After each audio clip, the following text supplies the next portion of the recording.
Jika 3 jalur langit ini kamu tempuh, benar-benar kamu amalkan hingga kamu mendapatinya dalam kehidupan, niscaya kamu akan sampai di tujuan, bahagia hidup di dunia, mati dalam husnul khatimah. Di akhirat kamu akan diperkenankan masuk ke dalam surga tanpa hisab, tanpa adab, birahmatika ya arhamar rahimin.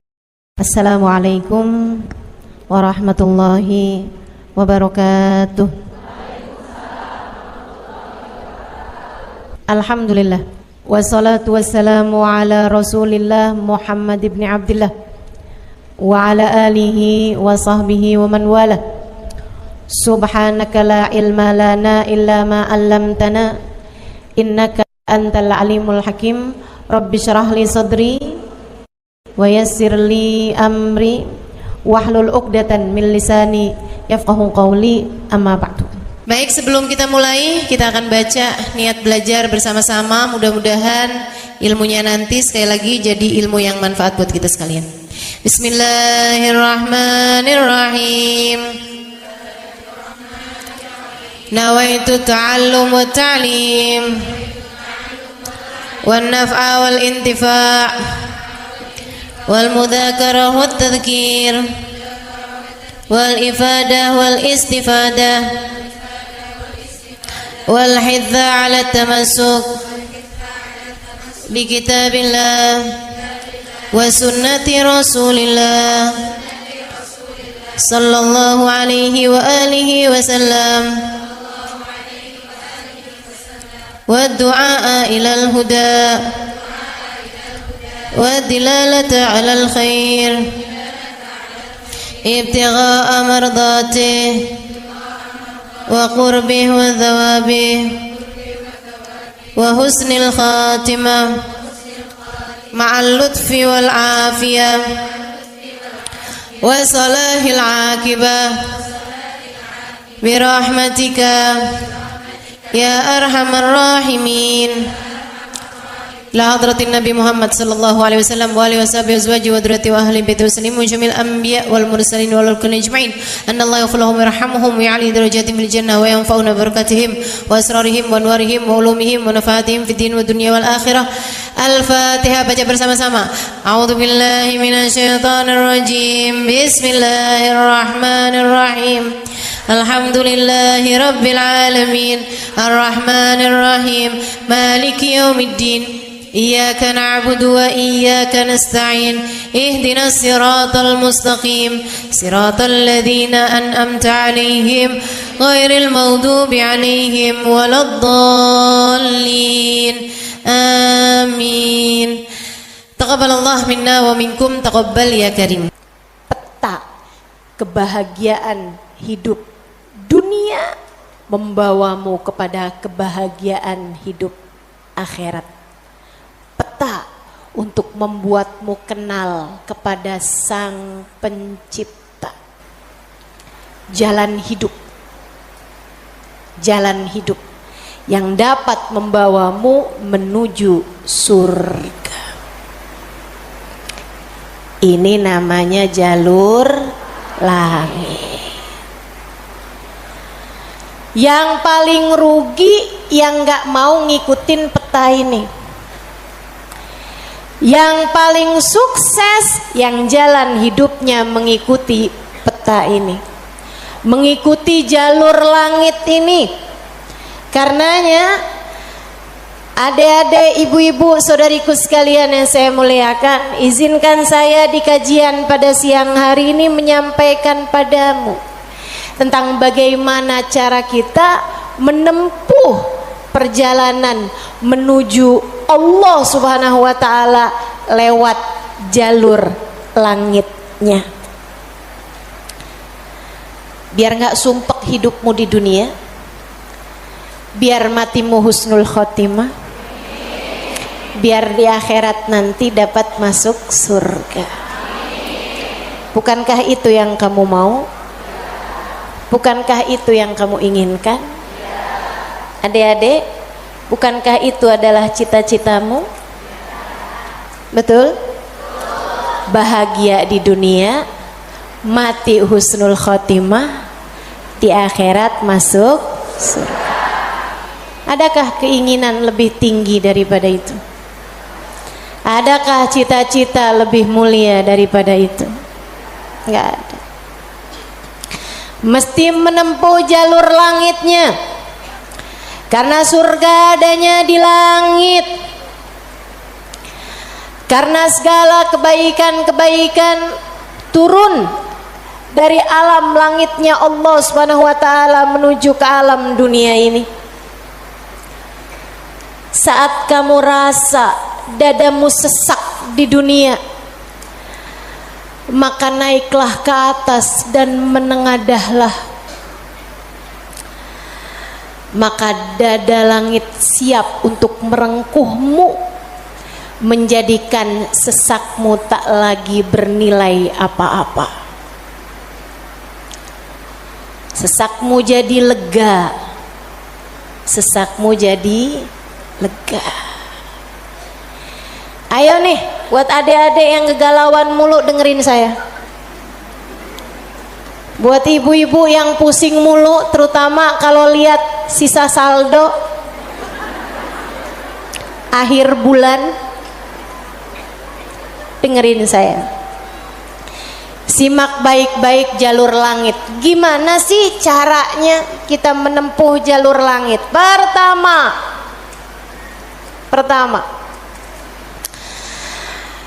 apa aja jalur langit yang bisa kita tempuh? Pertama, sholat. Itu adalah jalur langit yang jangan sampai pernah kamu tinggalkan. Sayyidina Muhammad Al-Bagir berkata kepada putranya Sayyidina Ja'far As-Sadiq, "Ya bunay, ittasil billah." Wahai anakku, senantiasalah terkoneksi dengan Allah, senantiasalah tempuh jalur langit menyampaikanmu kepada Allah Subhanahu wa taala. Seringlah terkoneksi sama Allah.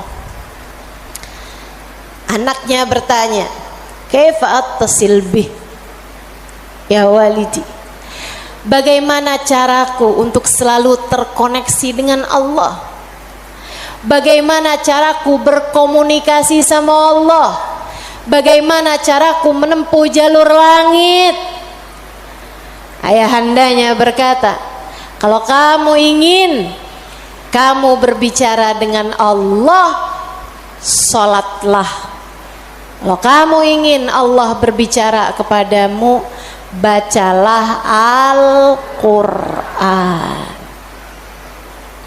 Jadi cara pertama tersambung sama Allah adalah sholat. Jangan tinggal sholat. Jangan tinggal sholat meski siapapun yang mengatakannya. Misalnya ada orang gelarnya apa kek, profesor, doktor, belakang namanya juga ada banyak. Ada banyak gelar-gelar SAG, sarjana alam gaib. Misalnya gitu. Tapi sebenarnya apa SAG itu ya? Sarjana agama. Oh, maafkan saya ya. Saudaraku sekalian yang saya muliakan, sepanjang apapun gelar yang dimiliki seseorang, kalau dia sampai mengatakan misalnya sholat, itu sudah tidak relevan lagi di zaman sekarang. Agama ini semakin maju. Karenanya makna sholat bukan seperti yang disampaikan para ulama. Misalnya dia ngomong begitu, sholat itu tujuannya mengingat Allah, aqimis sholata lidzikri. Kamu kalau udah bisa ingat Allah nggak pakai sholat, ya itu udah cukup sebagai sholat. Nah nih, hati-hati ucapan-ucapan yang tidak bertanggung jawab semacam ini. Salat itu kewajiban dari Allah. Allah yang punya jalur langit, Allah yang tahu bagaimana cara tersambung dengan Allah Subhanahu wa taala. Dan dia yang telah menamakan salat sebagai salat dari kata-kata wasala yasilu silatan, yang artinya adalah hubungan, tersambung. Orang yang punya salat, menjaga salatnya, dia akan senantiasa tersambung dengan Allah. Dia adalah orang-orang yang menjaga jalur langit. Komunikasi langitnya tetap tersambungkan. Jagain sholat. Dek, jagain. Tapi saya belum bisa khusyuk Ustazah. Nggak apa-apa. Saya masalahnya kalau sholat suka ngelambiar pikiran kemana-mana Ustazah. Sama. Saya juga. Sama. Tapi nggak apa-apa. Jangan pernah tinggal sholat. Imam Ghazali bahkan menyebutkan salah satu penyebab kematian dalam su'ul khatimah, salah satu penyebab iman tercabut dari dalam hati di saat kematian datang, naudzubillah min dzalik, nomor 1 tarkus shalah, meninggalkan salat. Tiang agama kita. Siapa yang salatnya benar, ibadahnya benar. Siapa yang ibadahnya benar, hidupnya benar. Siapa yang hidupnya benar, bakalan matinya benar. Siapa yang matinya benar, di akhirat dapat kehidupan yang menyenangkan. Karenanya mesti, harus, nomor 1 kamu benahi dalam hidupmu, jangan tinggal sholat. Sesibuk apapun kamu, sholat jangan tinggal, Dek. Sedang mengerjakan aktivitas penting semacam apapun, sholat jangan pernah tinggal, Bu. Jangan pernah tinggal sholat. Sebab orang kalau lagi ninggal sholat, bukan hanya karena dia nggak mau sholat, tapi karena dia tidak diizinkan Allah untuk menghadap kepadanya. Telah diputuskan jalur antara dia dengan Allah Subhanahu wa taala. Naudzubillah min dzalik, jalur langit telah terputus darinya. Itu kayak punya HP tapi nggak ada sinyal, nggak bisa dibikin apa-apa HP-nya. Punya HP nggak ada sinyalnya, Bu, nggak ada kartunya, mau dipakai apaan? Mau dipakai ngulek sambel? Ya kan enggak gitu. Karenanya teman-teman sekalian, sholat jangan tinggal. Kamu kalau dibikin sama Allah dalam hidup nggak ngerjain sholat, kamu perlu menangisi hal tersebut. Kenapa gitu? Saya sering sampaikan, orang ketika sholat bukan hanya karena dia mau sholat, akan tetapi karena dia masih punya nilai di sisi Allah, sehingga Allah masih izin. Allah kalau benci sama satu makhluknya, sama seorang hambanya, Allah nggak akan izinkan orang tersebut menghadapkan dirinya kepada Allah dalam sholatnya. Dia kirain dia yang nggak mau sholat, padahal Allah yang nggak mau dia menghadap kepadanya. Telah diputus jalur antara dia dengan Allah Subhanahu wa ta'ala. Na'udzubillah min dzalik. Ada yang nanya sama saya, Ustazah, saya nih kan lagi belanja nih Ustazah, kan sibuk tuh kan. Belanja di mana? Di mall saja. boleh nggak Ustazah saya jamak sholat saya? Lah ngemol di jamak sholat agak nih. Belanja ke pasar, sholat udah sampai di jamak-jamak. Innalillahi. Boleh nggak Ustazah? Nggak boleh lah. Yang boleh jamak sholat itu kalau bepergian, itu pun juga dengan jarak keluar kota 82 km. Tapi kalau kurang dari itu, nggak boleh mengerjakan jamak salat. Katanya Nabi Muhammad, man jama'as shalah bi ghairi udrin faqad atababan min abwabil kabair. Siapa yang suka ngumpul-ngumpulin salat, jamaah-jamaah salat tanpa ada alasan yang dibenarkan, dia sedang mendatangi salah satu pintu dari pintu-pintu dosa-dosa besar. Dia tanya, boleh nggak Ustazah jamaah salat? Nggak boleh, kecuali karena ada alasan yang dibenarkan. Emang kenapa gitu Ustazah? Kamu kalau kepengen hidup dipentingkan sama Allah, maka kamu harus mementingkan Allah. Salat adalah gambaran tentang kamu mementingkan Allah, maka insya Allah hidupmu akan dipentingkan oleh Allah. Jalur langit yang pertama adalah salat. Makanya ada orang yang salatnya khusyuk-khusyuk, ada orang yang salatnya panjang-panjang. Tuh guru-guru saya tuh salatnya panjang-panjang, terutama salat-salat sunnah. Kalau sholat fardu ringan-ringan aja, karena beliau mengerjakan sholat fardunya berjamaah. Jadi imam, nah itu katanya Nabi Muhammad, kalau kamu sholat jadi imam jangan jang. Tapi kalau kamu sholat sendirian, silahkan. Silahkan, mau panjang kayak gimana pun silahkan balik. Kalau sholat jadi imam, Bismillahirrahmanirrahim. Jadi imam, Bismillahirrahmanirrahim.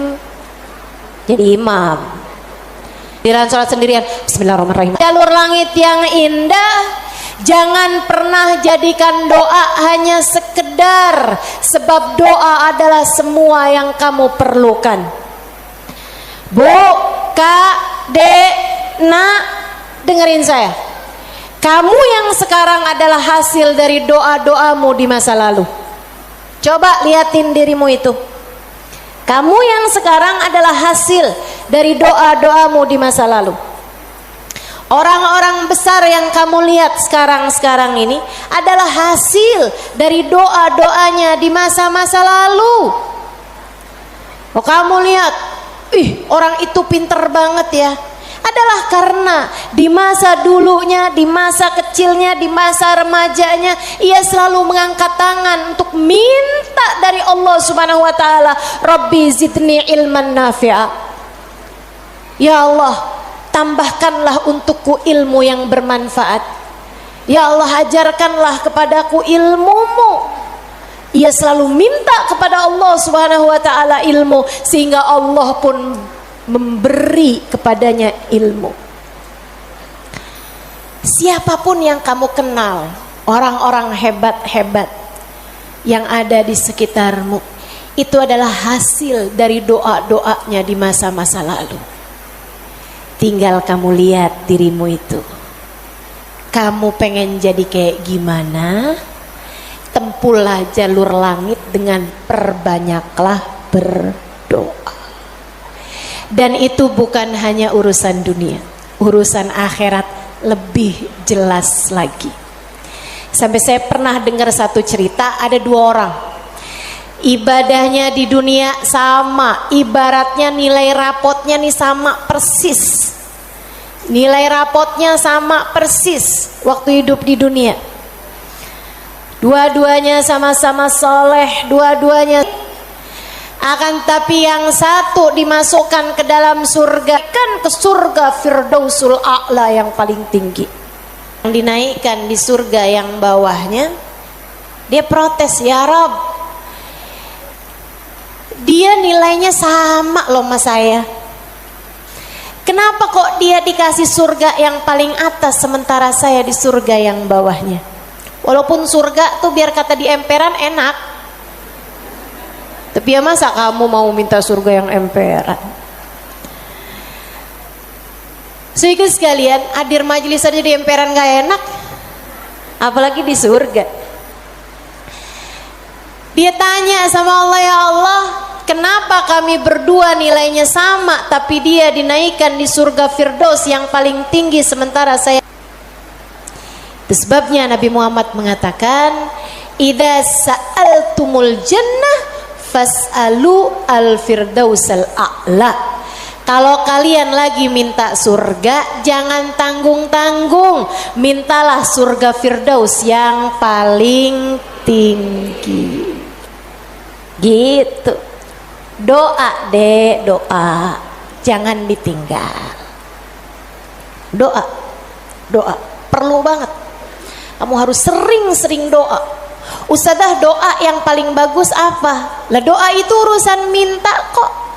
Maka mintalah sesuai dengan apa yang kamu mau. Saya punya cerita indah yang diceritakan oleh salah satu guru saya beberapa bulan yang lalu ketika kedatangan beliau ke Indonesia. Namanya Hubabah Syarifah bintul Habib Muhammad bin Abdul Haddar. Beliau datang dari Sewun, Hadramaut, Yaman. Saya menjadi penterjemah beliau kala itu, jadi saya ingat betul kisahnya. Salah satu dari kisah yang beliau ceritakan, kata beliau, ada seorang ibu-ibu datang kepada ayahanda saya. Ayahandanya seorang ulama terkemuka, namanya Habib Muhammad bin Abdullah Al-Haddar, guru dari guru saya, guru dari guru-guru saya, sekaligus ayah dari guru-guru saya. Ayahandanya Hubabah Syarifah, ayahandanya Hubabah Nur, ayahanda Hubabah Maryam. Habib Muhammad bin Abdullah Al-Haddar, pemilik Ribat Bayda di kota Bayda, Yaman sana itu. Sehingga sekalian, beliau seorang pendakwah, seorang yang mustajabud dakwah, yang doanya mustajab. Satu waktu ada seorang ibu datang dalam keadaan menangis terisak-isak kepada ayahandanya di saat Hubabah Syarifah sedang ada di sisi ayahandanya. Ibu tersebut bilang, Habib, tolong doakan anak saya, Bib. Anak saya bandel sekali, Bib. Saya susah banget. Ajakin dia sholat susah, ajakin dia kerjain kebaikan susah. Anaknya bandel, nggak mau denger apa kata saya. Tolong saya, Bib, doakan anak saya, apa yang harus saya lakukan. Beliau kemudian berkata, Bu, ibu kepengen anak ibu jadi anak yang soleh. Iya, Bib, pengen banget Bib. Ibu, doa seorang ibu untuk anaknya setara doa Nabi bagi umatnya. Maka doamu untuk anakmu lebih mustajab daripada doa siapapun untuk anakmu. Saya bisa bantu kamu buat doa, mintakan kepada Allah Subhanahu wa taala, akan tetapi doamu tentu lebih mustajab daripada doa saya untuk anakmu. Ibu dengerin, Bu. Jadi gimana saya, Bib?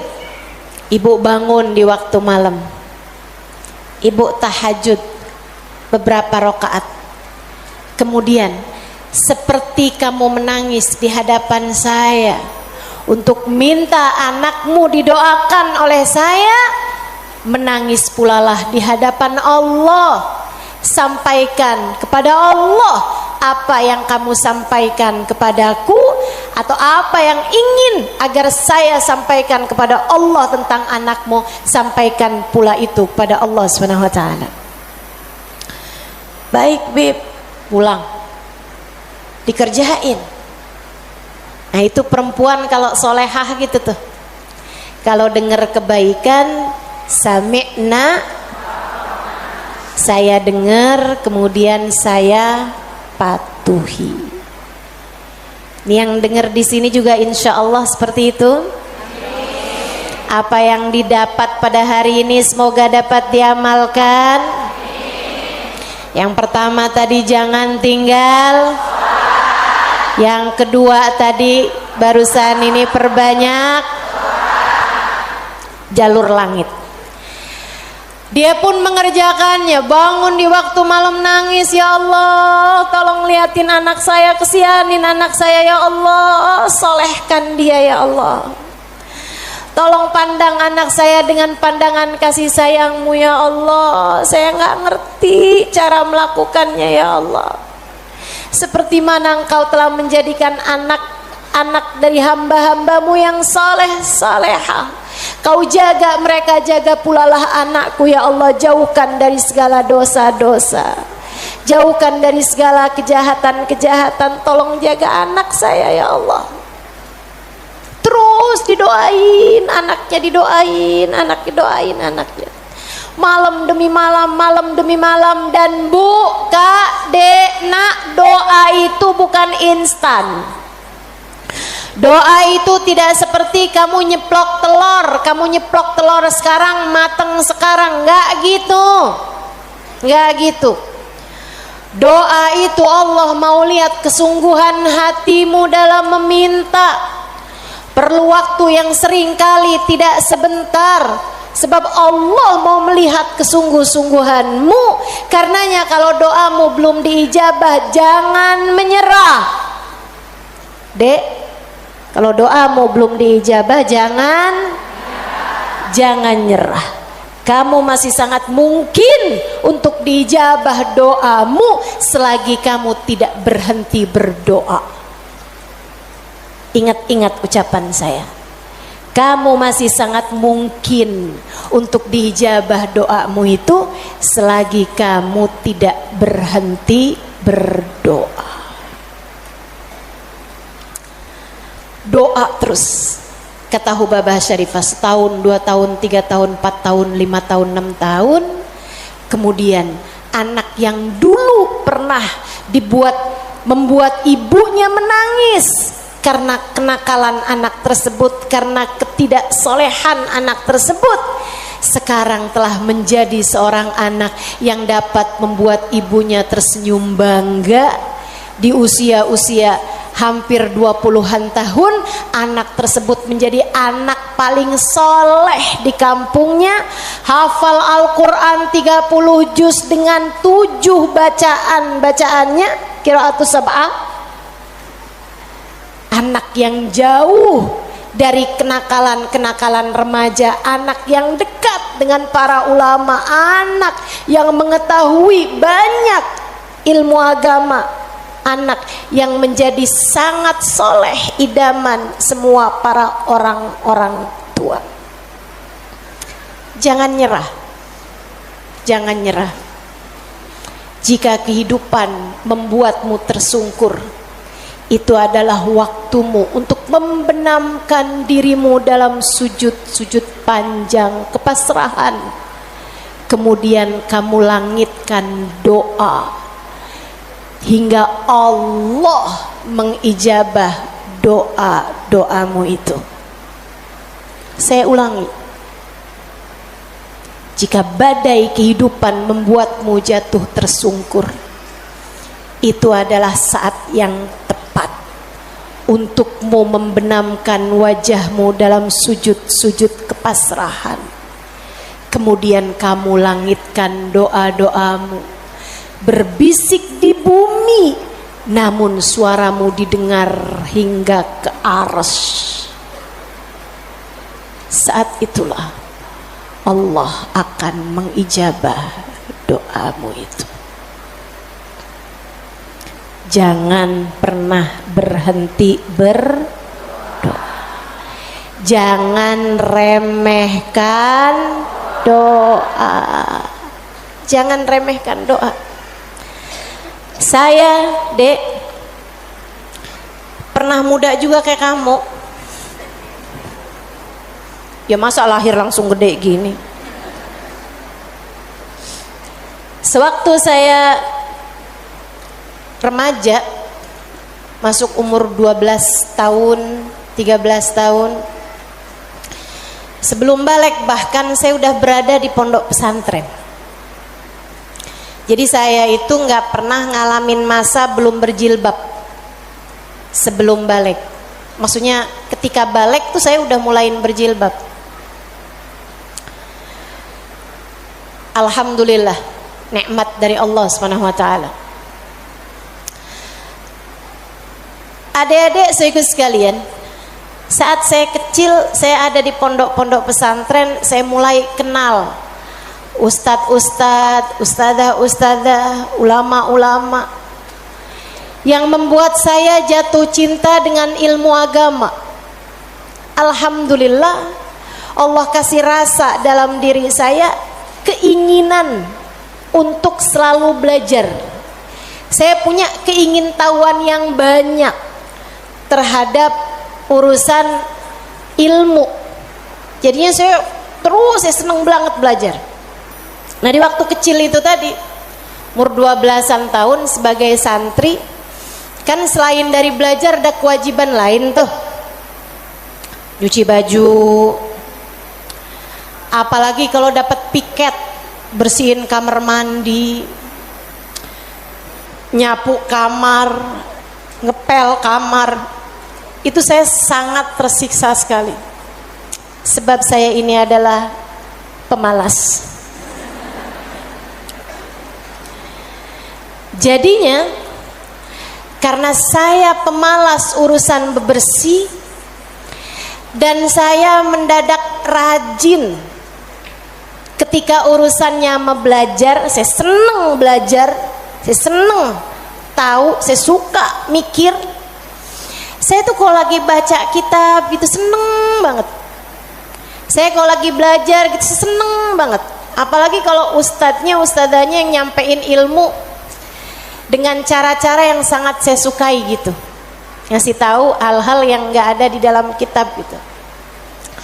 Saya bisa melongo dengerin, seneng banget. Jadinya di masa-masa kecil itu kalau saya lagi dengerin kajian, kalau saya lagi baca kitab, saya suka doa, ya Allah, jangan pernah pisahkan saya dari ilmu. Ya Allah, jangan pernah jauhkan saya dari kitab-kitab pengetahuan yang mendekatkan saya padamu. Umur 12 tahun, 13 tahun, doa saya semacam itu. Ayo nih adik-adik yang umur 16 tahun, ya Allah kenapa kok saya nggak pernah ada yang nembak ya?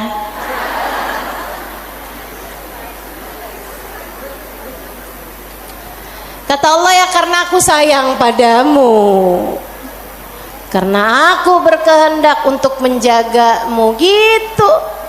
Ini malah dipertanyakan, saya kurang cakep apa ya? Kok nggak ada yang naksir sama saya gitu? Siapa kek, tukang kebun, satpam sekolah? Jangan ya dek, jangan. Kalau kakak kelas boleh ustazah, jangan juga. Jangan pacaran. Adik-adik saudaraku sekalian, sebaliknya ketika saya mulain, kalau saya lagi nyapu, saya lagi nyuci baju, apalagi kalau saya udah mulain harus nyikat kamar mandi, rasanya saya keberatan sekali. Saya sambilan nyikat kamar mandi sambil doa, ya Allah yang beginian saya nggak usah dikasih dong. Ya Allah selamatkan saya dari hal-hal yang semacam ini. Alhamdulillah, alhamdulillah. Saya habisnya itu juga mondok-mondok pesantren, tapi bisa dihitung dengan jari waktunya di mana saya harus nyuci baju, di mana saya harus ngepel, di mana harus nyapu gitu.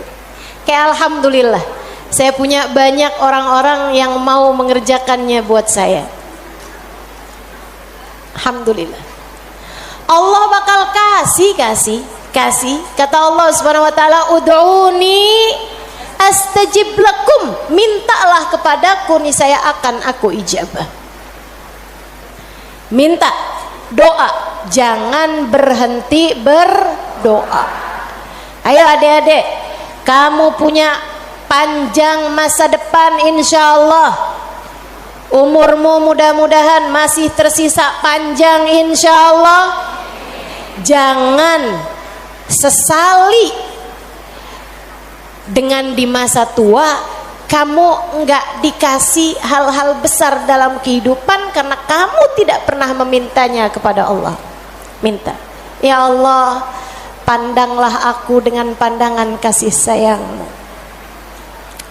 Ya Allah, seperti mana Engkau menjaga hamba-hamba-Mu yang soleh-solehah, tolong jaga saya juga ya Allah. Dek, minta sama Allah. Saya serius berkata padamu, dengarkan saya. Saya menyampaikan nasihat sebagai orang tua kepadamu, Dek, kepadamu nak. Minta sama Allah, yang dekat sama Allah. Karena kalau kamu merasa, kok saya punya orang tua nggak terlalu sayang ya sama saya, kamu tahu nggak kenapa dalam hidup kamu seringkali merasa bahwa orang tuamu nggak cukup sayang sama kamu, guru-gurumu sepertinya nggak sayang sama kamu. Saya kasih tahu, saat Allah membuat hatimu patah dari berharap kepada manusia, itu adalah cara Allah untuk mengenalkan kasih sayangnya yang tak terbatas padamu. Dekatilah Allah. Orang lain mungkin merasa bosan denganmu, tapi Allah tidak. Allah tidak. Allah tidak akan bosan denganmu kecuali jika kamu yang bosan dengannya. Allah tak akan meninggalkanmu kecuali jika kamu yang meninggalkan Allah. Maka atas nama cinta saya sampaikan padamu, Dek, dengerin saya. Bu, dengerin saya. Atas nama cinta saya sampaikan padamu, jangan pernah tinggal Allah. Yang dekat sama Allah, mintalah terus kepada Allah. Mintalah terus kepada Allah. Minta pandangan kasih sayangnya tertuju padamu. Minta Rahman Rahimnya, rahmatnya Allah kasih kepadamu. Minta agar dalam keadaan apapun Allah tak pernah berhenti menyayangimu. Mintalah permintaan yang tak akan pernah kamu sesali. Gak usah minta, ya Allah, jangan biarkan orang tua saya meninggalkan saya. Gak usah. Kamu, Bu, jangan minta, ya Allah, jangan biarkan hati suami saya berpaling dari saya. Kamu mau minta juga, terserah. Tapi yang saya sampaikan padamu adalah bahwa hal yang semacam itu bisa kamu syukuri, bisa pula kamu sesali. Akan tetapi kalau kamu tidak ditinggalkan oleh Allah, sampai kapanpun tidak akan pernah kamu sesali, insya Allah. Jadi jalur langit yang harus kamu tempuh, yang pertama adalah, yang kedua adalah, yang ketiga adalah cinta kepada baginda Nabi besar Muhammad. dan semua orang-orang yang menyampaikanmu kepada jalur langit. Jangan putus hubungan dengan orang-orang soleh, dengan para ulama Allah subhanahu wa ta'ala. Saya akan sampaikan 5 menit lagi, kemudian kita akan segera akhiri majelis ini. Saudaraku sekalian yang saya muliakan, yang pertama jangan tinggal sholat, yang kedua jangan tinggal doa. Jalur langit yang ketiga yang harus saya sampaikan padamu adalah milikilah guru yang dapat menyampaikanmu kepada Allah. Milikilah jalur langit yang dapat menyampaikanmu kepada Allah. Cintai orang-orang soleh di atasmu hingga mereka menyampaikanmu kepada Nabi Muhammad. Kemudian Nabi Muhammad menyampaikanmu kepada Allah. Beliaulah tali Allah subhanahu wa ta'ala.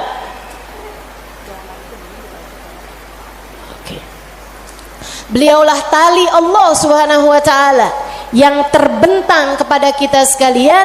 Mudah-mudahan Allah subhanahu wa ta'ala senantiasa menyampaikan kita kepada Allah subhanahu wa ta'ala lewat jalur langit yang benar, jalurnya baginda kita Nabi besar Muhammad sallallahu alaihi wa ala alihi wasallam, manusia yang paling penuh kasih kepadamu.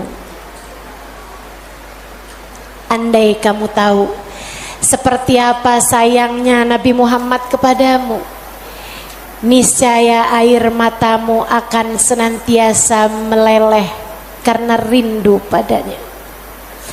Andai kamu tahu seperti apa cintanya Nabi Muhammad kepadamu sebagai umatnya, niscaya kamu akan menyibukkan dirimu bersolawat kepadanya, dan itu adalah merupakan salah satu dari tangga-tangga yang mendekatkanmu padanya. Andai kamu tahu seperti apa cintanya Nabi Muhammad dan pengorbanannya kepadamu, niscaya kamu tak akan berharap cinta manusia selain daripada cinta Nabi Muhammad sallallahu alaihi wasallam.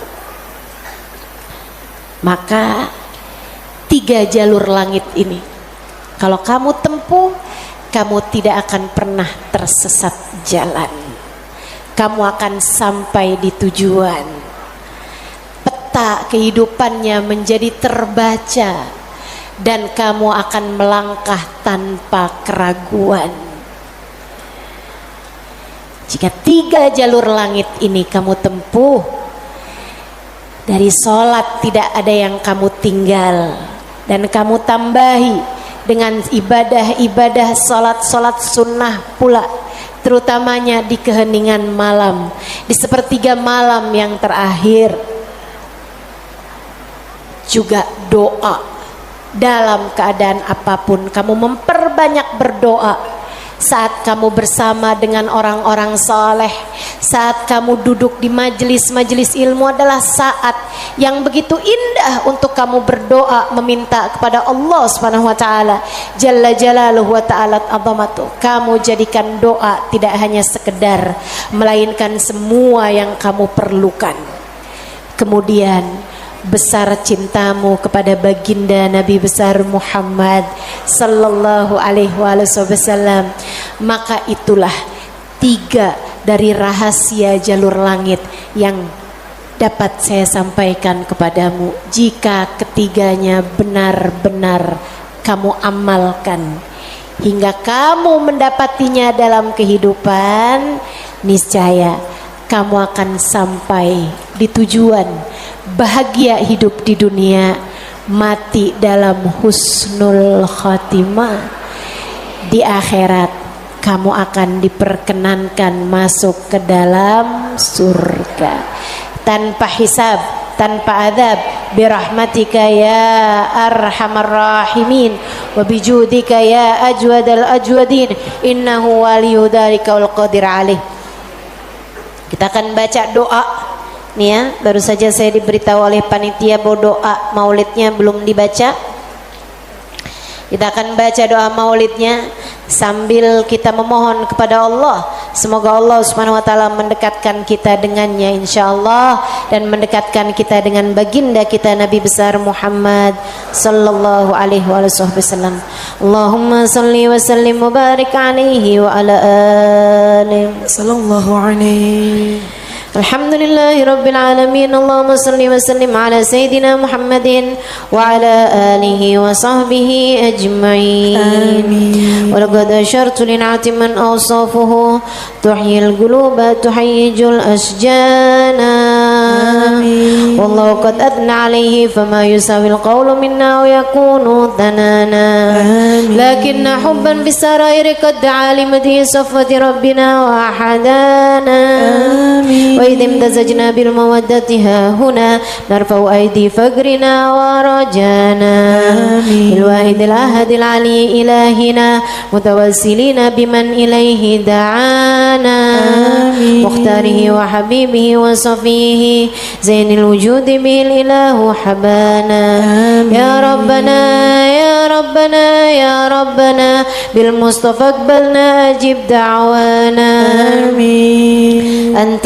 أنت لنا يا دخرنا في هذه الدنيا وفي أخرانا أصلح لنا الأحوال واغفر ذنبنا ولا تؤاخذ ربي إن أخطأنا واسلك بنا في نهج طه المصطفى ثبت على قدم الحبيب خطانا أرنا بفضل منك طلعة أحمد في بهجة عين الرضا ترعانا واربط به في كل حال حبلنا وحبال من ود ومن والانا والمحسنين ومن أجاب نداءنا وذوي الحقوق وطالبا أوصانا والحاضرين وسعيا في جمعنا ها نحن بين يديك أنت ترانا ولقد رجوناك فحقق سؤلنا واسمع بفضلك يا سميع دعانا وانصر بنا سنة طه في بقاء الأرض واجمع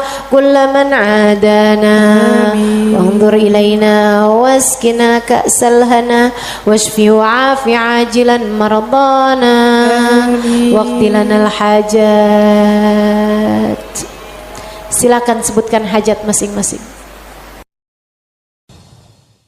Assalamualaikum warahmatullahi wabarakatuh.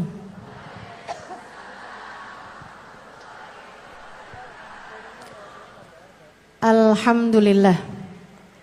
Wassalatu wassalamu ala Rasulillah Muhammad ibn Abdillah wa ala alihi wa sahbihi wa man wala.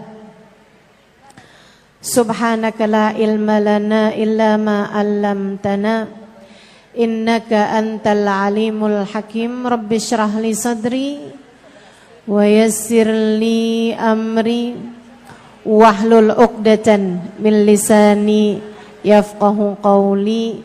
Amma ba'du. Alhamdulillah, Allah sampaikan juga saya ke tempat ini. Masjidnya Allah Subhanahu wa taala, bait min buyutillah, rumahnya Allah. Mudah-mudahan kita udah disampaikan di rumah Allah di dunia.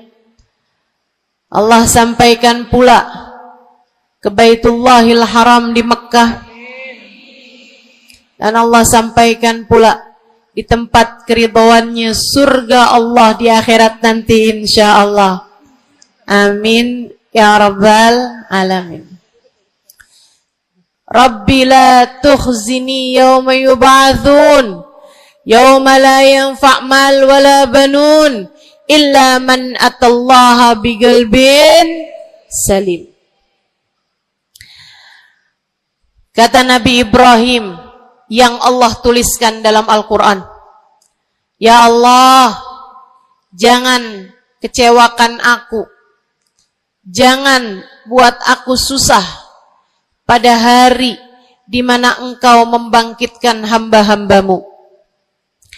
Nanti di akhirat saat manusia dibangkitkan, ya Allah, jangan buat saya susah, jangan buat saya kecewa. Yauma la yanfa' mal wala banun. Hari yang itu loh ya Allah. Hari yang tidak bermanfaat orang bawa harta. Hari yang tidak bermanfaat orang bawa anak. Yang bermanfaat hanyalah orang yang datang pada Allah biqalbin salim, dengan membawa hati yang selamat. Karenanya siapapun di antaramu yang akan menuju ke akhirat, semua dari kita menuju ke akhirat. Siapapun di antaramu yang kepengen di hari akhiratnya nanti menjadi orang yang tidak susah, menjadi orang yang tidak sedih, menjadi orang yang tidak kecewa, menjadi orang yang tidak ketakutan, menjadi orang yang berhasil. Siapa di antaramu yang kepengen di hari akhiratnya nanti berbahagia, bersukacita? Siapa yang kepengen di hari akhiratnya nanti bergembira? Pastikan saat-saat ini, saat hidupmu di dunia ini, pastikan kamu sedang menuju kepada keselamatan hati. Hatimu selamatkan. Hatimu selamatkan, teman-teman. Hatimu selamatkan.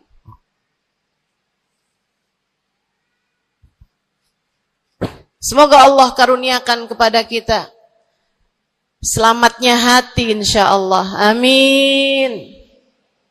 Semoga Allah menyelamatkan hati kita semua. Semoga Allah menyelamatkan hati kita semua. Nabi kita Muhammad menyebutkan dalam salah satu hadisnya, ala inna fil jasadi mudghah, idza salahat salahal jasad kulluh, wa idza fasadat fasadal jasad kulluh. Ala wahiyal qalbu. Kata Nabi, ketahuilah sungguhnya dalam diri manusia terdapat segumpal darah. Apabila ia bagus, ia selamat, ia bersih, selamatlah seluruh anggota tubuhnya.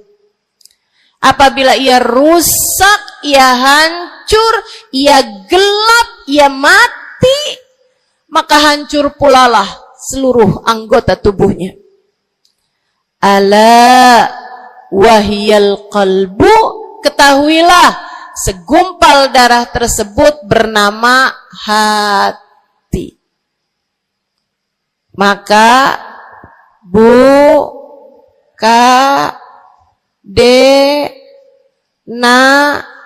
nek, banyak nenek-nenek di sini. Saya sampaikan padamu pesan dari hati saya yang terdalam.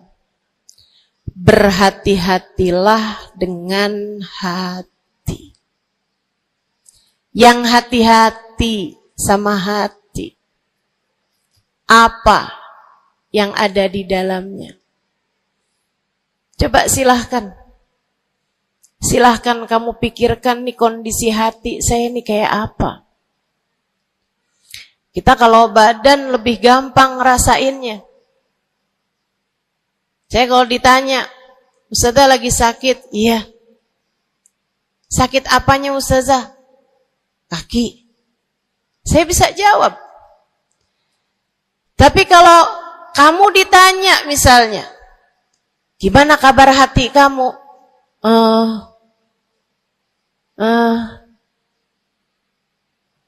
Gimana kabar hatimu? Sehatkah? Sakitkah? Atau bahkan sakaratul maut?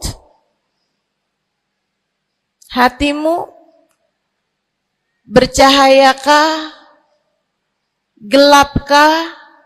Atau bahkan mati? Bagaimana kabar hatimu, teman-teman? Bagaimana kabar hatimu? Innallaha la yanzur, kata Nabi Muhammad dalam hadis yang lain. Innallaha la yanzur ila suwarikum wala ila absyarikum, walakin yanzur ila qulubikum. Sungguhnya Allah tidak melihat kepada badan kalian, Allah tidak melihat kepada warna kulit kalian. Allah nggak peduli hidung kamu mancung ataukah pesek. Allah nggak peduli kulit wajahmu mulus ataukah berjerawat. Allah nggak peduli kamu tinggi ataukah pendek. Allah nggak peduli warna kulitmu semacam apa. Yang Allah Subhanahu wa taala lihat, yang Allah Subhanahu wa taala perhatikan adalah hatimu. Adakah ia mulus? Adakah ia penuh dengan penyakit-penyakit? Yang Allah pandang darimu adalah hatimu. Nih, sekarang saat kamu duduk sama rata di tempat ini, teman-teman. Meskipun ada yang lebih tinggi, ada yang lebih rendah, tapi kita duduk nih sama-sama di tempat ini nih. Nilaimu di mata Allah bukan seberapa dekat jarak antaramu dengan saya. Nilaimu di mata Allah bahkan bukan bergantung dari jam berapa kamu datang. Ketika kamu sama rata duduk di tempat ini, yang Allah pandang darimu adalah hatimu. Sedang berada di manakah saat ini? Yang duduk di tempat ini sembari mikirin ntar pulang enaknya makan apa ya?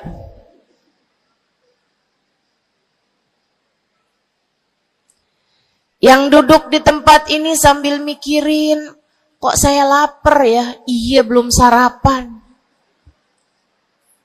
Gara-gara buru-buru, takut nggak kedapatan tempat duduk. Gara-gara buru-buru, kepengen bisa lihat mukanya Ustazah Halimah yang viral.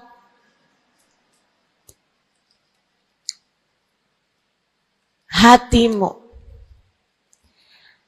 Allah melihat darimu nilaimu di hadapan Allah. Nilaimu di hadapan Allah saat ini bukan bergantung dari seberapa awal kamu datang.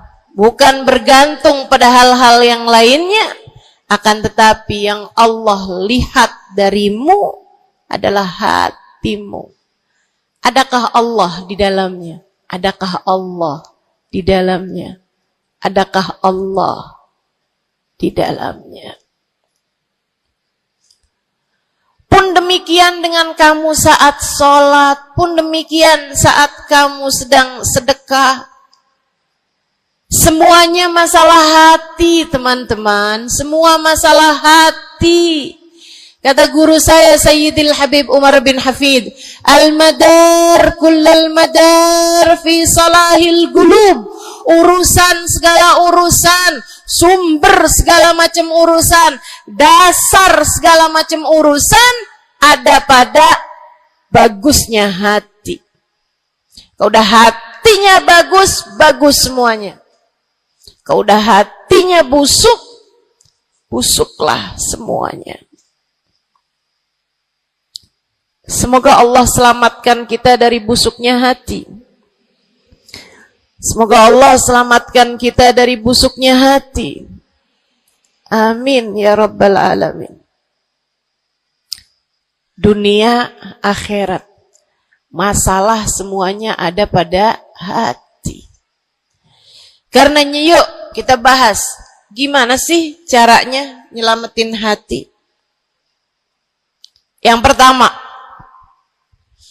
kalau kamu pengen tahu caranya nyelamatin hatimu, yang pertama,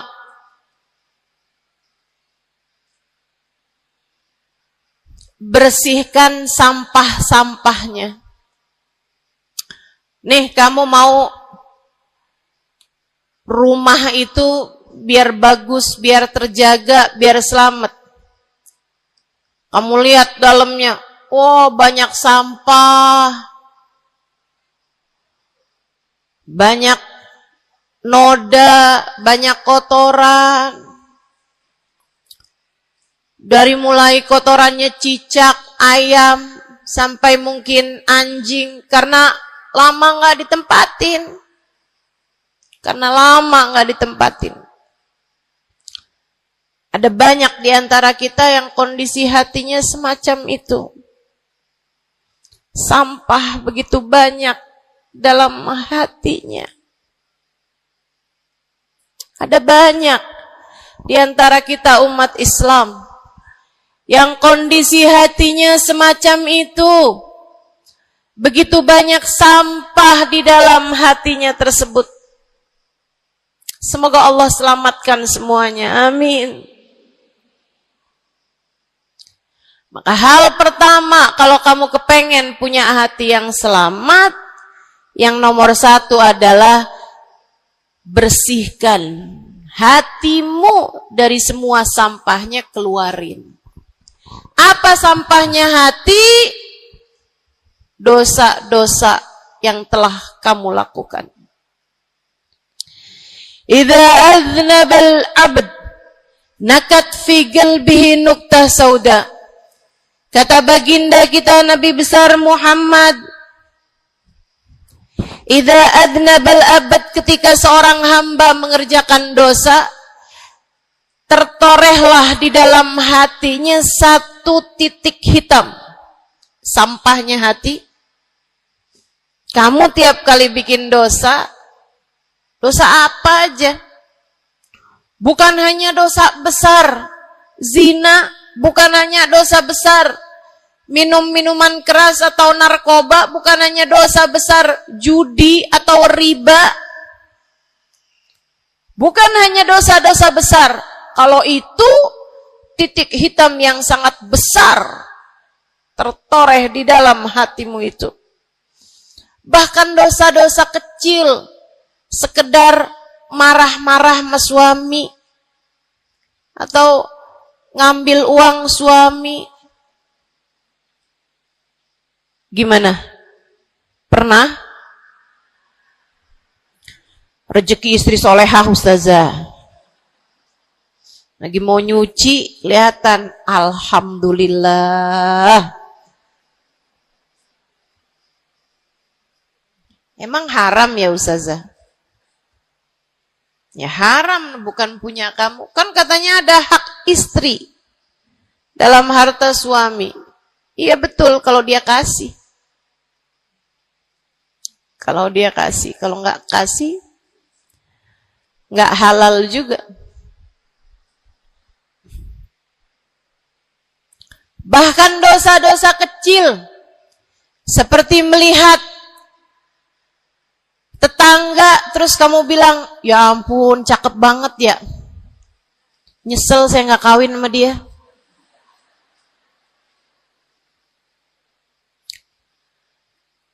Dosa. Seperti memandang seseorang dengan pandangan menghina. Seperti membicarakan aib orang lain. Setiap kali kamu berbuat dosa, apapun bentuk dosanya, satu titik hitam tertoreh di dalam hatimu itu. Ini istighfar wa tab. Musih. Kalau dia beristighfar, kalau dia bertaubat, dihapuslah titik hitam tersebut. Wa illa, kalau enggak, ya tetap aja ada. Kamu bikin dosa lagi, bikin dosa lagi, bikin dosa lagi, bikin dosa lagi. Enggak pernah istighfar, enggak pernah memperbaiki diri. Aurat tidak kamu tutup dengan baik. Sehingga akhirnya setiap kali kamu keluar dilihat oleh laki-laki yang bukan mahrammu. Satu titik hitam, satu titik hitam, satu titik hitam. Sampai terkadang hati seseorang dipenuhi dengan titik-titik hitam. Hatinya menjadi legam. Hatinya menjadi penuh dengan titik-titik hitam. Semakin bertambah lagi, jadilah karat. Jadilah karat. Kalau udah jadi karat, na'udzubillah. Ini yang Allah sebutkan di dalam Al-Quran. Kata Allah, kalla, a'udzubillahi minasyaitonirrajim, kalla, bal rana ala qulubihim bima kanu yaksibun, kalla, innahum an rabbihim yawma idin lamahjubun. Kalla, kata Allah, balran, ada karat di dalam hati mereka, tersebab dosa yang menumpuk tanpa pernah dimohonkan ampunan. Kalla, innahum an rabbihim yawma idzin lamahjubun. Orang kalau hidup bawa karat hasilnya apa? Orang kalau hidup bawa karatnya hati hasilnya apa ya Allah? Kalla innahum an rabbihim yawma idzin lamahjubun. Orang yang hatinya punya karat, pada hari tersebut ia akan terhalang dari Allah Tuhannya. Guru saya Sayyidil Habib Umar bin Hafid menyampaikan tafsir mengenai ayat ini. Kata Habib Umar bin Hafid, tidak mati dengan membawa iman. Orang yang hatinya penuh dengan karat, apabila datang ajal menjemput, iman tercerabut dari dalam hatinya, hingga ia pun mati, keluar dari atas muka bumi ini dengan tanpa membawa iman Islam. Dia keluar dari atas muka bumi ini bukan sebagai hamba Allah, bukan sebagai umat Nabi besar Muhammad sallallahu alaihi wa ala alihi wasallam. Dia meninggal dunia dalam keadaan su'ul khatimah. Na'udzubillah min dzalik. Jangan biarkan karat memenuhi hatimu. Jangan biarkan hatimu, dosa-dosa yang telah kamu lakukan menjadi berkarat dalam hatimu itu. Saya kesian sama kamu. Enggak apa-apa. Hidup terus-terusan ngontrak, enggak apa-apa. Hidup enggak pernah punya kendaraan sendiri, enggak apa-apa. Enggak pernah punya HP yang canggih, enggak apa-apa. Saya hidup di atas muka bumi ini, enggak pernah ada yang datang melamar saya. Jadinya sampai di usia di atas 30-an tahun, saya masih menjomblo, Ustazah. Enggak apa-apa. Ustazah, saya udah menikah 10 tahun, belum ada anak juga, Ustazah. Enggak apa-apa. Ustazah, suami saya kawin lagi, Ustazah. Enggak apa-apa.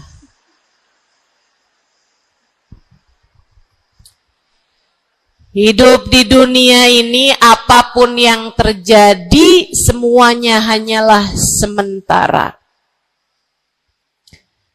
Kamu hanya perlu memastikan agar tatkala datang ajal menjemput, kamu punya modal. Dan modal utamanya yang nomor 1 adalah hati yang bersih. Hati yang selamat. Kamu bawa pulang menghadap Allah Subhanahu wa ta'ala bigalbin salim. Kamu bawa hati yang selamat. Insya Allah. Mati nggak bawa suami nggak apa-apa. Mati nggak bawa anak nggak apa-apa. Nggak bakalan jadi pertanyaan malaikat raqib atid.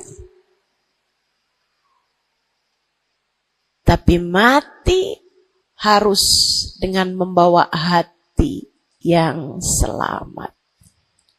Mudah-mudahan Allah karuniakan. Mudah-mudahan Allah karuniakan. Saudaraku sekalian yang saya muliakan, maka bersihkan sampah-sampah dalam hatimu itu. Caranya gimana nih, Ustazah? Dosa-dosa saya emang udah banyak banget. Saya di masa muda, di masa remaja, bahkan sampai udah tua juga nih, bergelimangan dengan dosa demi dosa. Banyak dosa saya, Ustazah. Saya zaman muda berada dalam masa jahiliyah. Dosa, segala dosa saya kerjakan. Apa yang harus saya lakukan? Bersihkan karat-karat dalam hatimu itu dengan taubat. Minta ampun sama Allah. Minta ampun sama Allah. Kamu perlu nangis sama Allah. Kamu perlu sungguh-sungguh minta ampunan sama Allah. Dosa segede gunung, kalau Allah mau melemparkannya ke dalam lautan ampunan, inna kaba'irad dunubi ful ghufrani kalamami. Katanya sahibul burda, sesungguhnya dosa-dosa besar dalam lautan ampunan, ia hanyalah seperti buih di dalam lautan. Gak ada artinya apa-apa kalau Allah mau ampuni. Dosa sebesar apapun, kalau Allah mau ampuni gak ada artinya. Tapi dosa sekecil apapun, kalau Allah mau perhitungkan, kamu gak akan selamat. Saya sampaikan padamu atas nama cinta. Dosa sekecil apapun yang kamu lakukan, jika ia tidak berjumpa dengan ampunan Allah, kamu bisa tidak selamat. Iblis nyembah Allah 70.000 tahun lamanya. Sujud di atas bumi, dia sujud, bumi dihancurkan, Allah naikin dia ke langit. Di atas langit dia sujud, ganti-ganti posisi sujudnya. Karenanya Imam Ghazali dalam kitabnya Minhajil Abidin mengatakan, ma min buk'ah minal ard was sama, tidak ada satu jengkal tanah, baik di bumi ataupun di langit, illa waqad sajad iblis fihi sajdah. Iblis udah pernah sujud di sana, di semua tempat di bumi maupun di langit. Paling banyak ibadahnya ternyata bukan seorang wali. Paling banyak ibadahnya ternyata bukan seorang nabi. Kalau hitung-hitungan panjang-panjangan ibadah, ibadahnya iblis lebih panjang daripada siapapun dari makhluknya Allah Subhanahu wa ta'ala yang pernah tinggal di bumi ini. Akan tetapi dia nggak nurut. Iblis ibadah 70.000 tahun, nggak nurut sekali doang, sekali aja. Wa idh qulna lil malaikati isjudu li Adam fasajadu illa iblis. Ketika kami memerintahkan seluruh makhluk yang ada di langit, seluruh malaikat, kami perintahkan, wahai malaikat-malaikatku, sujudlah kalian kepada Adam. Fasajadu, mereka semuanya sujud. Illa iblis, kecuali iblis doang. Tantang, petenteng gak mau sujud. Allah tanya, ma manaka antas judali Adam id amartuk? Iblis, apa yang bikin kamu gak mau sujud kepada Adam? Padahal aku yang telah memerintahkanmu. Bukankah kamu selama ini sujud di bumi, di langit untuk menyembahku? Sekarang aku perintahkan padamu untuk sujud. Kenapa kamu gak mau sujud padanya? Iblis gak bilang, ya Allah, kan perintahnya tadi malaikat. Saya kan bukan malaikat ya Allah. Gak gitu. Gak gitu. Saudariku sekalian yang saya muliakan, bahkan iblis gak bilang, males ya Allah saya sujud, lagi bisulan, misal. Enggak gitu juga.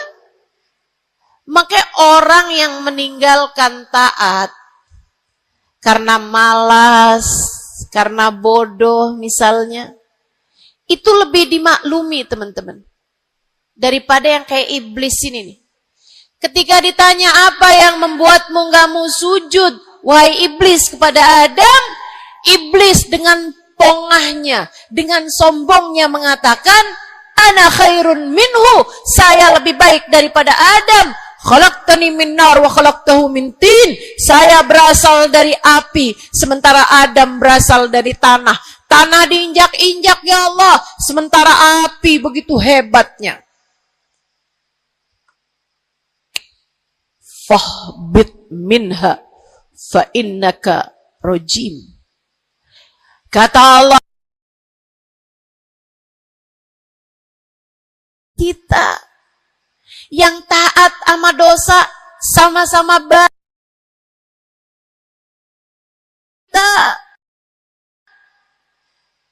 Yang mungkin dosa kita lebih banyak daripada taat kita.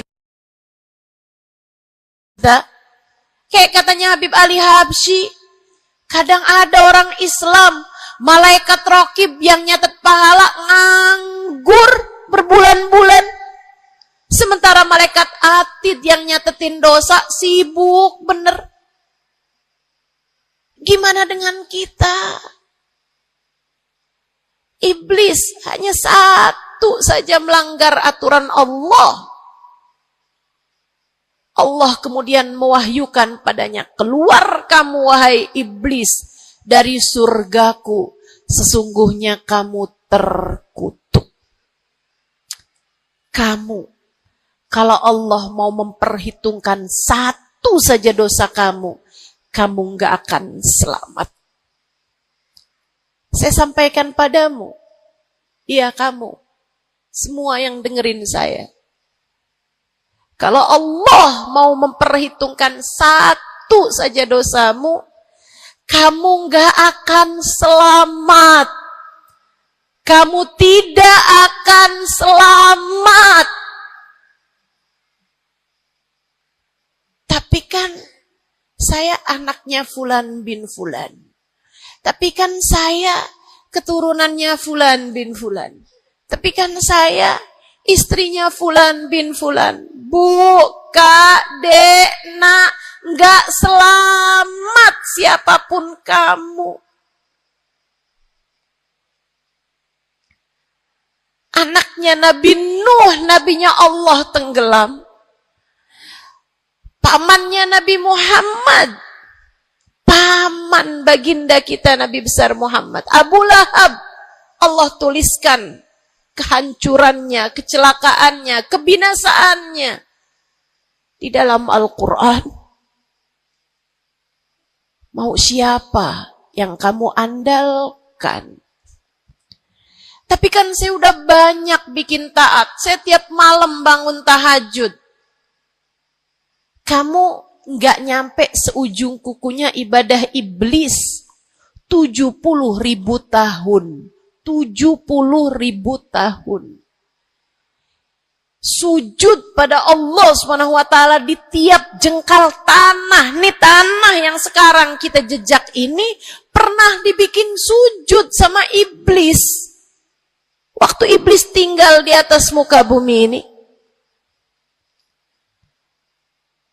Tapi semuanya enggak manfaat.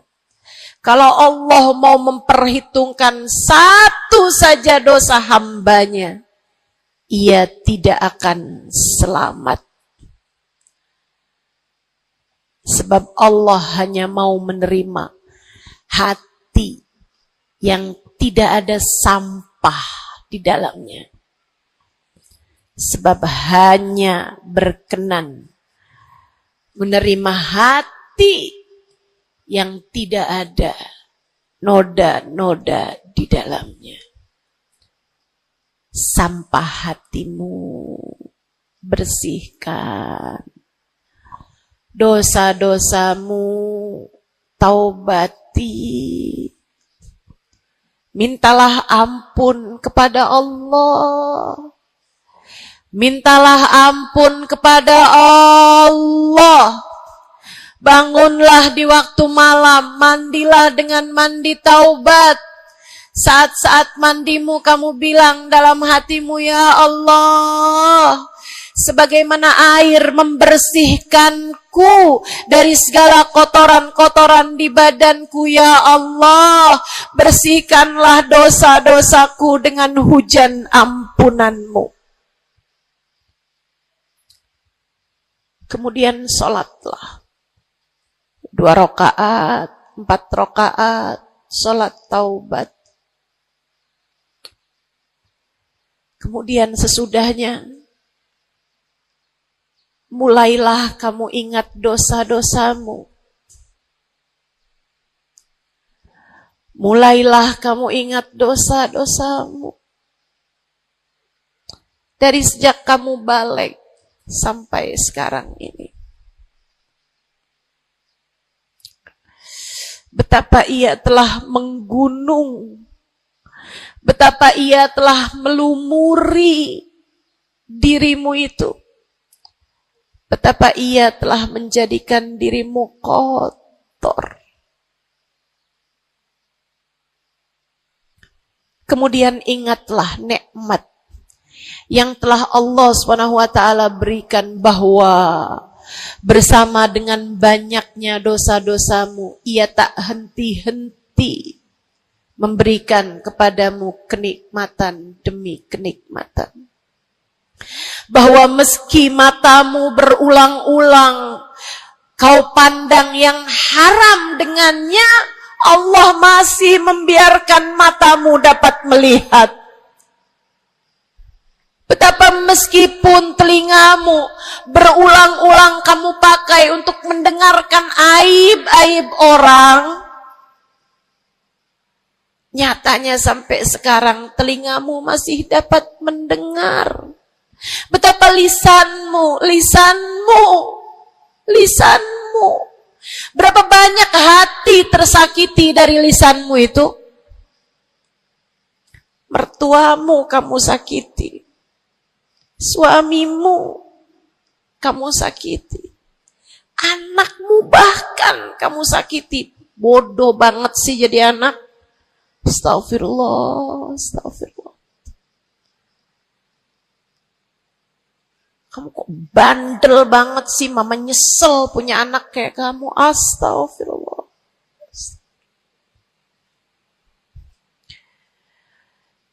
Betapa lisanmu menyakiti hati tetanggamu, saudara-saudarimu, sahabat-sahabatmu, orang-orang di sekelilingmu, merasakan gangguan dari lisanmu itu, tersakiti dari lisanmu itu.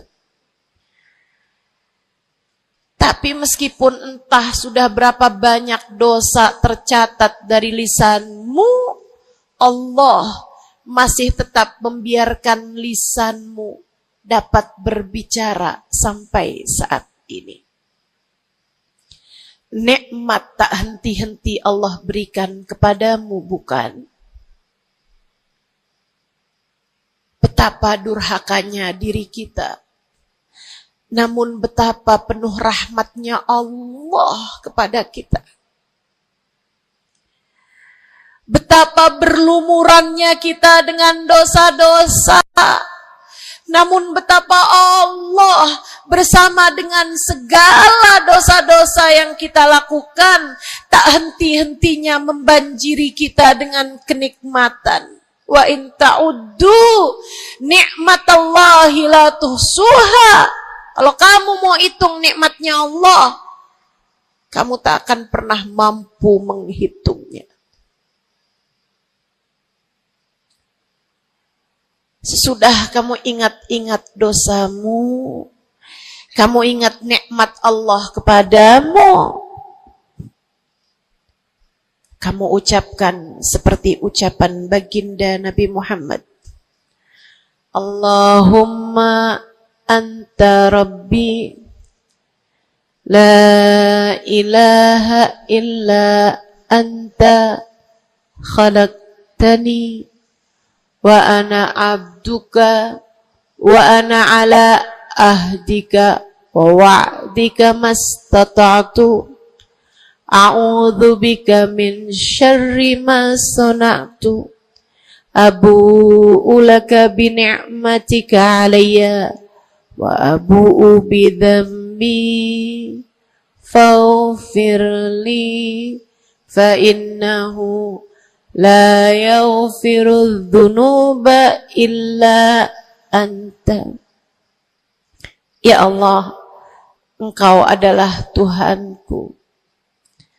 Tak ada Tuhan kecuali Engkau. Aku adalah hamba-Mu yang Kau perintahkan buat taat, yang Kau perintahkan untuk menepati janji semampuku. Ya Allah, aku berlindung dari buruknya perbuatan yang telah aku lakukan. Begitu buruk, begitu jelek dosa yang telah aku perbuat padamu, ya Allah. Abu'u laka bi ni'matika 'alayya. Ya Allah, Engkau selalu datang padaku dengan berbagai macam kenikmatan-kenikmatan. Wa abu'u bidzambi, sementara aku selalu datang padamu dengan dosa demi dosa. Faghfirli, ampunilah aku ya Allah. Fa innahu la yaghfiru dzunuba illa anta. Bukankah tak ada yang dapat mengampuni dosaku selain Engkau ya Allah. Minta ampun sama Allah. Minta ampun sama Allah. Yang serius, menangislah di hadapannya. Menangislah di hadapannya. Dalam keheningan malam saat tiada sesiapapun yang melihatmu. Jauhkan dulu apapun yang dapat membuatmu kehilangan konsentrasi. Jangan lagi khusyuk-khusyuk begitu tiba-tiba kedengaran suara Shopee.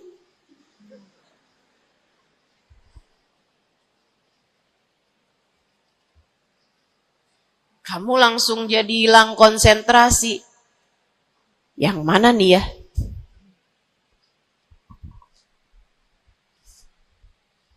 Bismillah. Kalau kamu pengen punya hati yang selamat, nomor 1 adalah taubat. Taubatan nasuha. Taubat yang sungguh-sungguh. Nyesel telah berbuat dosa. Meninggalkan dosa-dosa tersebut. Berjanji untuk tidak mengulanginya lagi. Jika dosanya terkait sama manusia, ada syarat keempat yang harus dilakukan, yaitu meminta maaf kepada orang yang telah engkau sakiti hatinya tersebut. Yang kamu habis bikin dosa sama dia, minta maaf. Mudah-mudahan Allah SWT ampuni dosa-dosa kita. Amin. Semoga Allah ampuni dosa-dosa kita. Amin. Ketika ada seorang ulama ditanya, ya Syekh, wahai Syekh, Kalau saya nih punya banyak hajat nih, punya banyak permintaan, tapi waktunya sempit buat doa. Doa apa yang seharusnya saya panjatkan? Misalnya nih, lagi sebentar nih bisa kepegang Hajar Aswad, lagi sebentar nih bisa ada di depan Ka'bah, lagi sebentar nih bisa ada di dekat makam Nabi Muhammad sallallahu alaihi wasallam. Sesudah kita ucap salam kepada baginda Nabi, ini apa nih yang harus saya minta kepada Allah? Hajat saya banyak, sementara waktu saya sempit buat doanya. Apa yang harus saya mintakan? Apa sebaik-baik hajat yang perlu kita mintakan di saat tidak banyak waktu untuk memintanya kepada Allah? Syekh tersebut menjawab, is'alil maghfirah, mintalah ampunan dari Allah. Sebab bagaimana mungkin kamu meminta hajat-hajat yang lain sementara kamu masih belum berada dalam pandangan rahmatnya Allah. Kamu masih terusir dari pintunya. Kamu udah minta-minta. Nih kayak istri lagi minggat sama suaminya. Kemudian dia WhatsApp, tolong dong transferin saya. Lah balik dulu.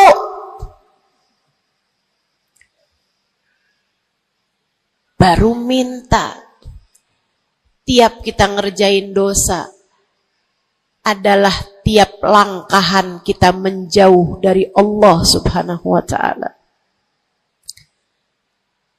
Tiap kali kamu mengerjakan dosa adalah langkahan-langkahanmu menjauh dari Allah Subhanahu wa ta'ala. Karenanya mendekat dulu, masuk dulu, Allah bukain pintu dulu, baru deh silahkan minta yang lainnya. Kalau sempit waktumu, mintalah ampunan dari Allah Subhanahu wa ta'ala. Ini kan kerjaan kita nih suka salah-salah kalau doa. Giliran lagi ada hujan nih, wah doa mustajab, langsung. Ya Allah jodoh ya Allah.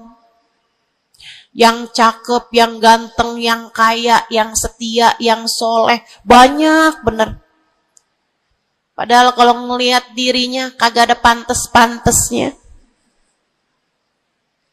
Kalau kamu pengen jodoh yang soleh, solehahkan dulu dirimu itu.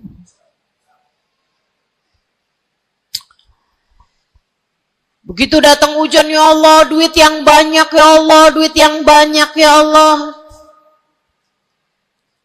Mintalah dulu ampunan. Sebab kamu mati nggak bawa jodoh nggak apa-apa, kamu mati nggak bawa duit nggak apa-apa. Tapi kita mati harus bawa ampunan Allah Subhanahu wa ta'ala. Sebab dosa akan mengotori ruang hati kita. Maka syarat utama hati yang bersih adalah keluarkan sampah darinya dengan cara taubat. Mohonlah ampun pada Allah. Secara serius. Cukup sekali Ustazah? Enggak cukup. Lo dosanya banyak. Tiap habis sholat minta ampun. Tiap ada kesempatan buat doa minta ampun. Tiap lagi datang hujan minta ampun.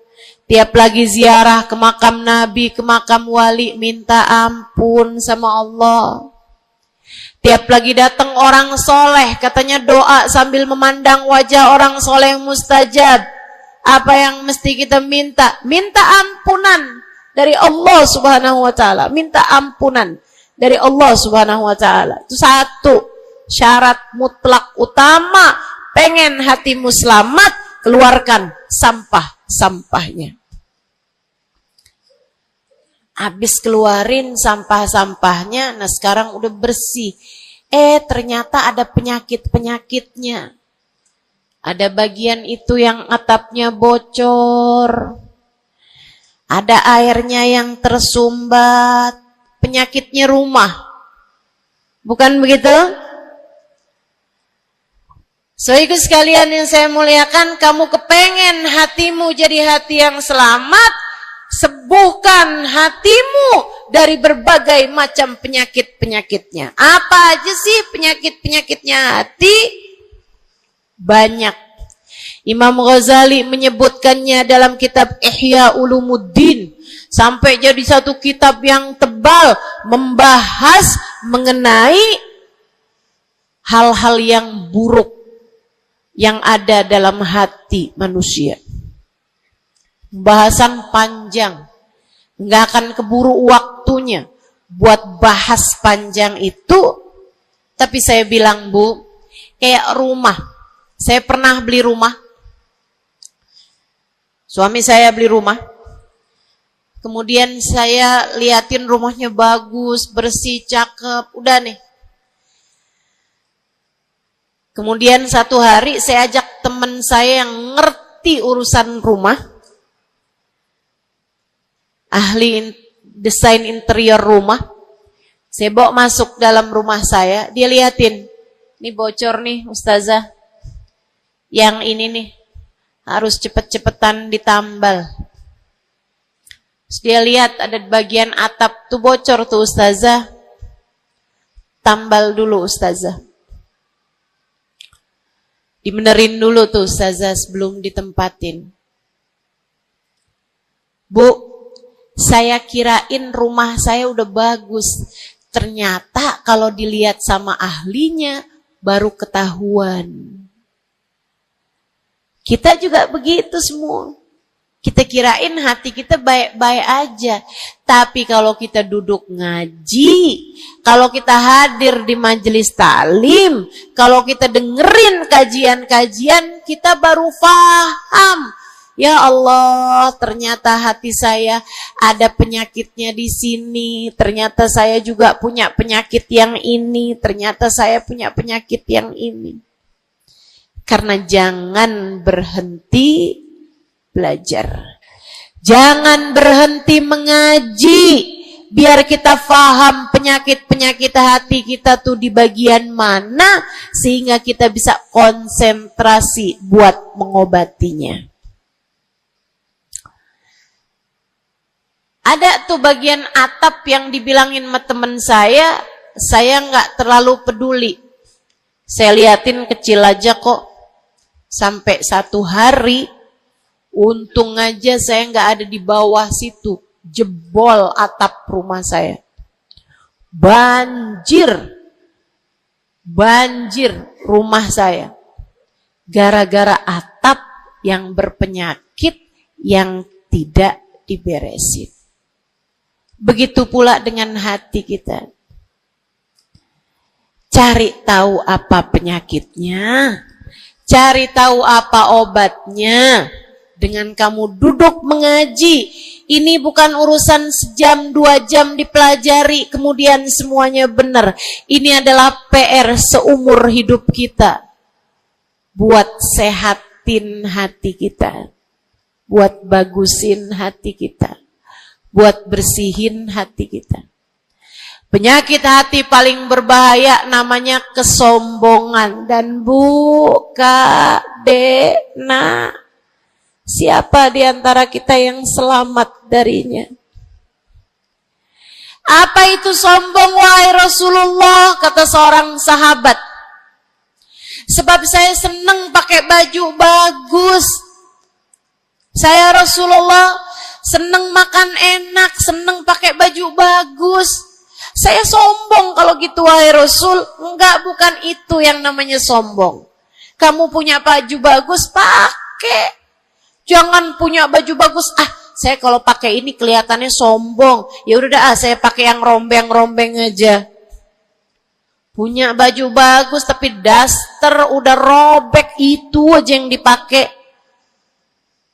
Tanya sama suaminya, kok kamu pakai baju yang ini sih, ini kan robek nih. Enak, adem. Adem yang lihat, adem yang make, gerah yang lihat. Bukan itu yang namanya kesombongan. Saya punya uang, saya bisa beli mobil yang bagus, tapi saya nggak mau beli, saya takut sombong. Bukan itu yang namanya kesombongan. Saya punya uang, bisa bangun rumah buat tamu-tamu. Ulama-ulama kalau datang bisa tinggal di rumah saya. Tapi saya nggak mau, kayak gitu ntar saya sombong. Bukan itu yang namanya kesombongan. Sombong, kata Nabi Muhammad, batarul haq wa ghamtun nas. Sombong adalah menolak kebenaran dan menghina orang lain, merasa diri lebih baik daripada orang lain. Itu yang namanya sombong. Merasa diri lebih baik dari orang lain. Merasa diri lebih baik dari orang lain. Sering banget ini kan kita kan. Betul? Dulu-dulu belum pakai jilbab.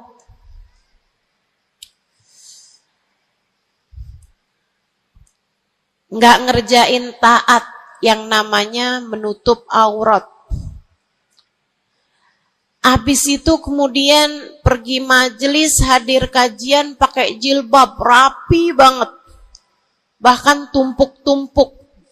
Ustadzanya pakai jilbab 1 lapis, dia pakai 3 lapis. Tapi dia ngelihat orang-orang yang belum pakai jilbab, ya ampun, belum dapat hidayah, sian. Saya rasanya kepengen buat bisikin sama dia, Mbak, Israel udah deket. Boleh gak sih Ustazah, saya bisikin di telinganya, malaikat penjaga neraka kirim salam. Astaghfirullah. Dulu kamu berbuat dosa dengan membuka auratmu, kini kamu berbuat dosa dengan dosa kesombongan. Itu namanya bukan taubat. Itu namanya bukan hijrah. Itu namanya pindah dosa. Dari satu dosa membuka aurat menjadi dosa kesombongan. Dan bisa jadi di hadapan Allah dosa kesombongan lebih besar nilainya daripada dosa membuka aurat. Bisa jadi. Bisa jadi. Para ulama mengatakan, rubba maksiatin awrathat dhulla ahabbu ilallah min ta'atin awrathat kibra. Terkadang kemaksiatan yang melahirkan rasa rendah diri di hadapan Allah lebih Allah sukai daripada ketaatan yang melahirkan kesombongan. Hati-hati. Hati-hati sama hati. Jangan biarkan kesombongan merusak hidupmu. Jangan. Ada banyak para istri yang merasa dirinya lebih mulia daripada suaminya. Banyak. Hati-hati. Hati-hati. Saya belajar dari umi saya. Meninggal dunia 2 tahun yang lalu. Belum sampai hampir 2 tahun. Saudariku sekalian yang saya muliakan, saya sering bilang sama umi saya, Mi, maafin saya ya Mi ya. Umi saya bilang, Nak, maafin Umi ya. Umi punya salah sama kamu nggak kurang daripada salah kamu sama Umi. Umi punya dosa sama kamu pasti lebih banyak daripada dosa kamu sama Umi.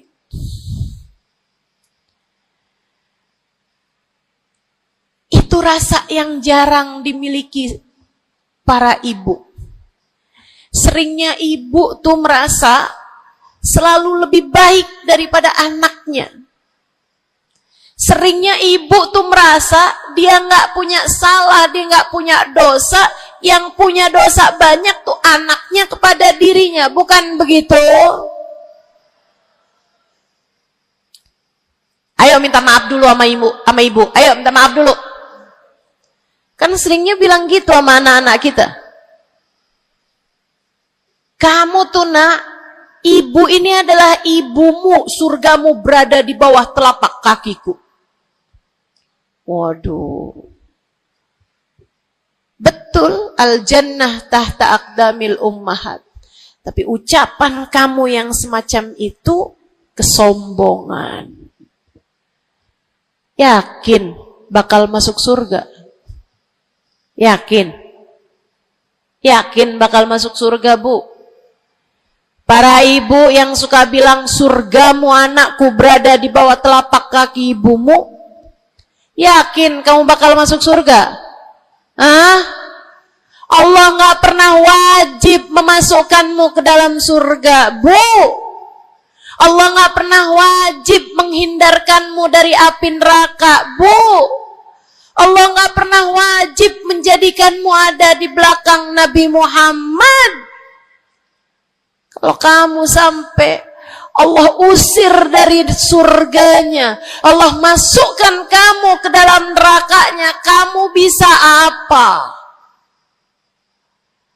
Kalau saat Nabi Muhammad menggiring umatnya, dan kamu tidak bisa ada di belakangnya, kamu terusir dari rombongan Nabi Muhammad, kamu bisa apa? Kamu bisa apa? Nilaimu yang sesungguhnya nanti di akhirat kelihatannya. Nilaimu yang sesungguhnya nanti di akhirat kelihatannya. Jadi kalau kamu mau sombong tar di akhirat, kalau sampai kamu bisa masuk ke dalam surga Allah, kalau kamu sampai berada di barisan-barisan terdepan dalam rombongan Nabi besar Muhammad,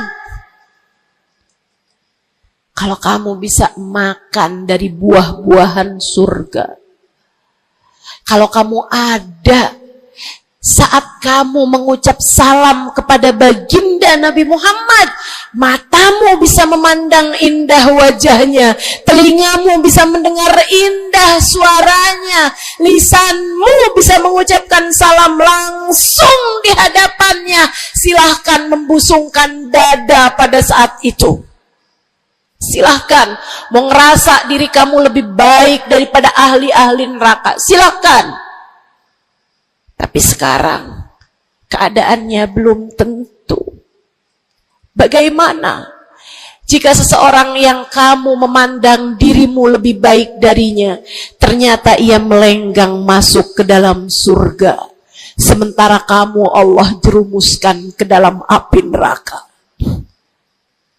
Keadaannya belum jelas, keadaannya belum tentu. Jangan pernah merasa diri lebih baik daripada siapapun. Jangan pernah merasa diri lebih baik daripada siapapun. Hatimu benerin rusak-rusaknya, penyakit-penyakitnya. Ada penyakit berbahaya namanya hasud. Ada penyakit berbahaya namanya hasud. Apa itu hasud? Seneng orang lain dapat kesulitan, seneng kalau orang lain dapat kemalangan, kesusahan, susah hati kalau orang lain dapat kesenangan. Tuh. Seneng orang lain susah, susah orang lain seneng. Itu namanya hasud. Ada tetangga naikin rumah, bangun rumah, dia naik darahnya. Ada orang tetangganya yang sebelah kiri beli mobil, dia pun diangkut pakai mobil ambulan. Busuk bener hatinya. Dimakan sama sifat namanya sifat hasud. Nggak seneng lihat orang lain seneng. Kalau orang lain dapat kesusahan, seneng bener. Si ibu itu kemarin habis tabrakan. Pantas aja dia tabrakan. Kamu tahu kan, si ibu yang itu tuh suka ngerebut laki orang. Ngerebut suami orang jelek, teman-teman, jelek. Tapi kamu ngomongin orang juga perbuatan yang jelek, sama jeleknya. Yuk belajar buat jangan punya sifat hasud. Dia kok bikin pengajian besar, pengajian kita harus lebih besar. Urusannya apa? Bukankah majelis itu adalah dakwah mengajak orang kepada Allah? Hatimu jagain, hatimu jagain, hatimu jagain.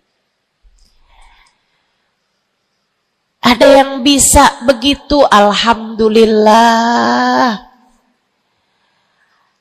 Ada ustazah yang lebih pandai darimu, alhamdulillah. Minta doa, ambil ilmunya.